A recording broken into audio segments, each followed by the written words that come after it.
বিসমিল্লাহির রহমানির রহিম। আসসালামু আলাইকুম everyone, welcome to my channel. আজকে তৈরি করব কাঁচা আম দিয়ে টক ঝাল মিষ্টি আচার। কাঁচা আম থাকতে থাকতে এই আচারটা তৈরি করে খেয়ে দেখুন। এটা এত স্বাদ, ইনস্ট্যান্ট তৈরি করে ইনস্ট্যান্ট খেতে পারবেন। রোদে দেওয়ার ঝামেলা ছাড়াই এই আচারটা তৈরি করা যাবে। আর আচারটা তৈরি করে প্রায় 5 থেকে 6 মাস আপনারা নরমাল ফ্রিজে রেখে এটাকে সংরক্ষণ করতে পারবেন, যখন তখন খেতে পারবেন ইনশাল্লাহ। আরেকটা বিষয়, এটা কিন্তু খুবই কম তেলে তৈরি করা হয়েছে। যাদের কিনা আচারের তেলে সমস্যা, তারা এইভাবে ট্রাই করে দেখতে পারেন। আশা করছি আজকের রেসিপি সবার ভালো লাগবে। ভালো লাগলে আমার চ্যানেলটিকে সাবস্ক্রাইব করে আমার সাথেই থাকবেন। তো চলুন দেখে নেওয়া যাক এই আচারটা কিভাবে তৈরি করতে হয়। এই আচারটা তৈরি করার জন্য আমাদের সর্বপ্রথম লাগবে কিন্তু কাঁচা আম।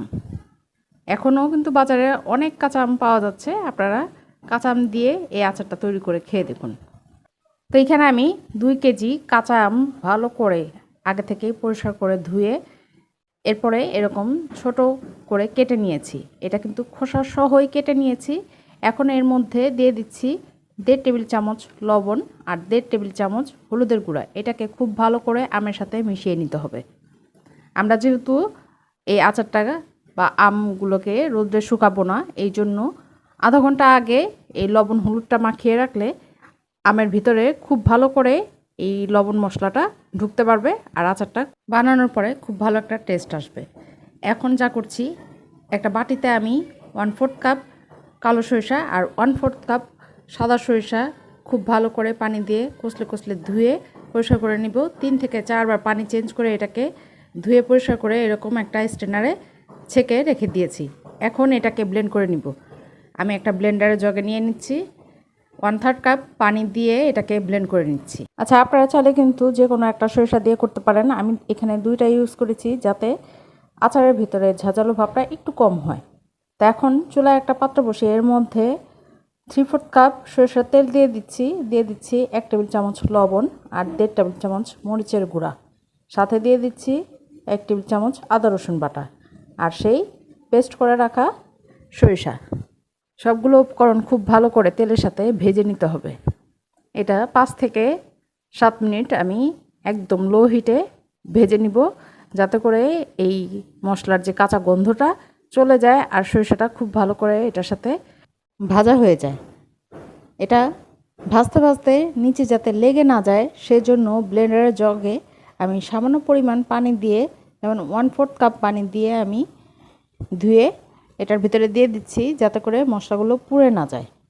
এখন এটাকে খুব ভালো করে নেড়ে চেড়ে কষিয়ে নিতে হবে।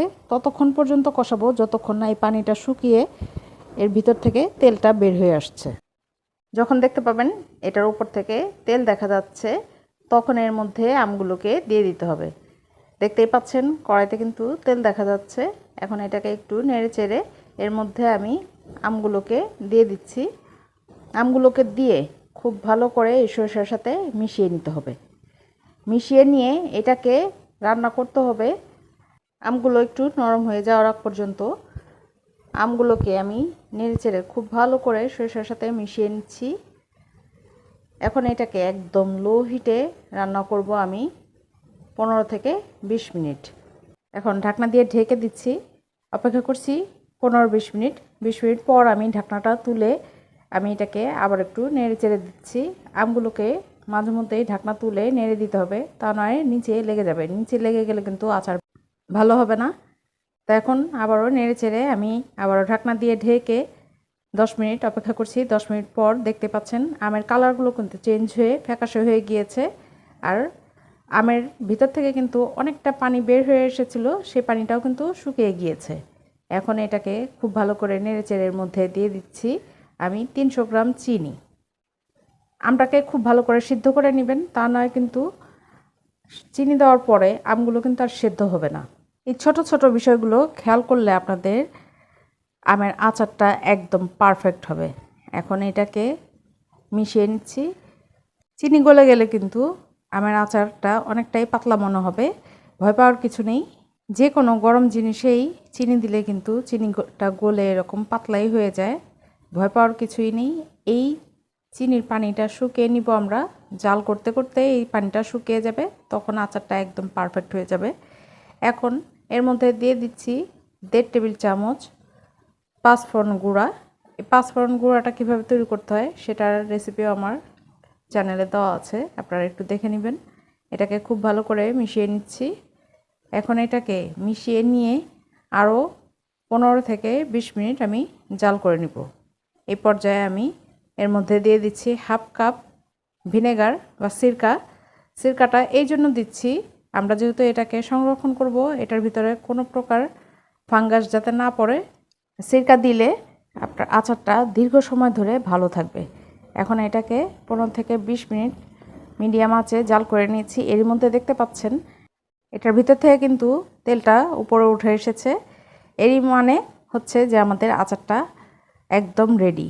এখন এটাকে নেড়ে চেড়ে আমি এর মধ্যে আবারও কিছুটা পাঁচফোড়ন দিয়ে দিব।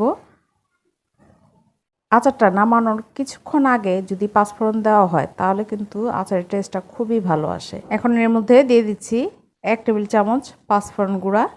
এটাকে খুব ভালো করে মিশিয়ে নিচ্ছি। মিশিয়ে নিয়ে আপনাদেরকে কাছ থেকে দেখিয়ে দিচ্ছি আচারটা দেখতে কেমন হলো। এটা এখন দেখতে যতটা পাতলা মনে হচ্ছে, এটা নামিয়ে যখন ঠান্ডা করে নিব তখন কিন্তু এটা অনেকটাই ঘন হয়ে যাবে।